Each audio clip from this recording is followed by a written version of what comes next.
नमस्कार. श्री पंत महाराजांचं चरित्र भाग 33.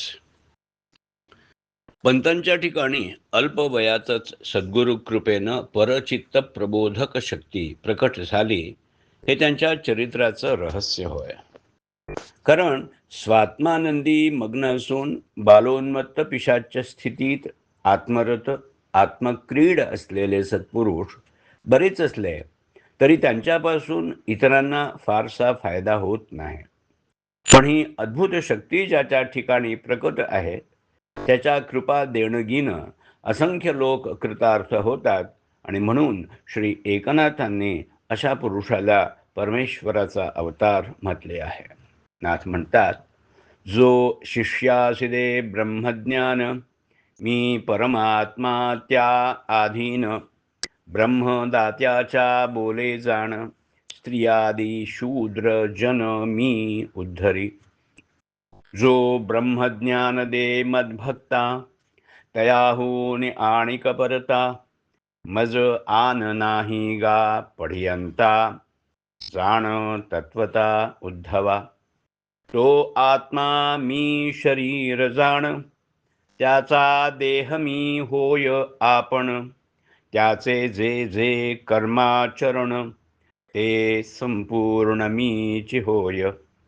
जैसा मी अवतारधारी, तैसाची तोही अवतारी, त्या आणि मज माझारी, नाही तिळभरी अंतर.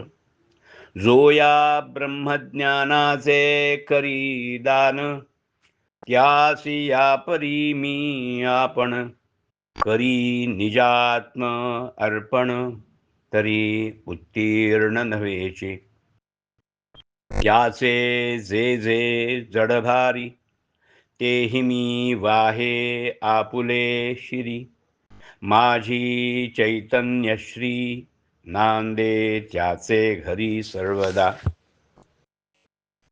सद्गुरु कृपेनं पंतांच्या ठिकाणी परचित्त प्रबोधक वृत्ती जरी निर्माण झाली होती तरी ते पूर्ण निरहंकृती होते, आणि त्यांनी एका ठिकाणी पुढील उद्गार काढले आहेत. गुरुचं बळच आपलं बळ. ते असं की आपण फक्त द ट्रान्समीटर, चॅनल और instrument of his will power और फोर्स. त्याच्या इच्छेचे, शक्तीचे अगर सामर्थ्याचे वाहक, बाहेर पडण्याचे द्वार अगर साधन आहोत. आपल्यात काडी एवढंही त्राण नाही. गुरुवर अढळ विश्वास हेच आपलं बळ, अन्य थाराच नाही. अशा प्रकारच्या आत्मानुभवाच्या उच्च भूमिकेवरून पंतांनी सद्गुरूच्या आज्ञेप्रमाणे शिष्य प्रबोधन कार्याला लवकरच सुरुवात केली, आणि ते चालू असता अध्ययन अध्यापनाचं आणि आपल्या अनुभवाला दृढता आणण्याचं कार्यही चाललंच होतं. त्यामुळे त्यांची भूमिका काही वर्ष सिद्ध आणि साधक अशी उभयविध होती. पंथविस्तार. सद्गुरूच्या आज्ञेप्रमाणे योग्य अधिकारी पाहून त्याला अवधूत संप्रदायानुसार उपदेश देण्याचं पंतांचं कार्य 1879 पासून सुरू झालं, आणि 1875 पासून ते 1885 पर्यंतच्या ज्या सनावळीचा माग उल्लेख केला आहे तिच्यात 1878-79 सालात प्रथमच पंथविस्तार असं त्यांनी नमूद करून ठेवलं आहे. काका घाणेकर, गणू आणि गंगाराम. 1878 अखेर पंतांची मॅट्रिकची परीक्षा नापास झाली तेव्हा ते खडे बाजारात विठोबाच्या देवळाजवळ एक लहानशी जागा भाड्यानं घेऊन एकटेच राहत असत आणि घरीच अभ्यास करत असत.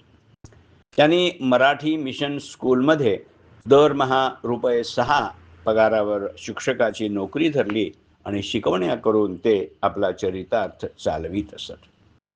तसेच अडीअडचणीला त्यांचे परमस्नेही रामराव सुंठणकर आणि मावस भाऊ गणपतराव यांचीही त्यांना मदत होत असे.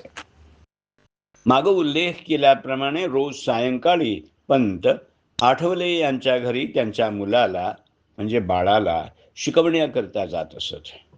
तारीख 13/1/1879 रोजी संध्याकाळी ते आठवले यांच्या घरी शिकवत बसले असता जवळच निजलेला 15-16 वर्षांचा एक तरुण मुलगा त्यांच्या दृष्टीस पडला. तेव्हा त्यांनी हा मुलगा कोण म्हणून बाळाला विचारलं आणि हा माझा काका असं त्यांनी उत्तर दिलं. ते ऐकून काक्या उठ असं पंत त्या मुलाला म्हणाले. त्याबरोबर तो चटकन उठला आणि मोठ्या सलगीनं त्यांच्या अगदी शेजारी जाऊन बसला. तेव्हापासून पंत त्याला काक्या या नावानं हाक मारू लागले आणि पुढं सर्वजण त्याला काका म्हणू लागले.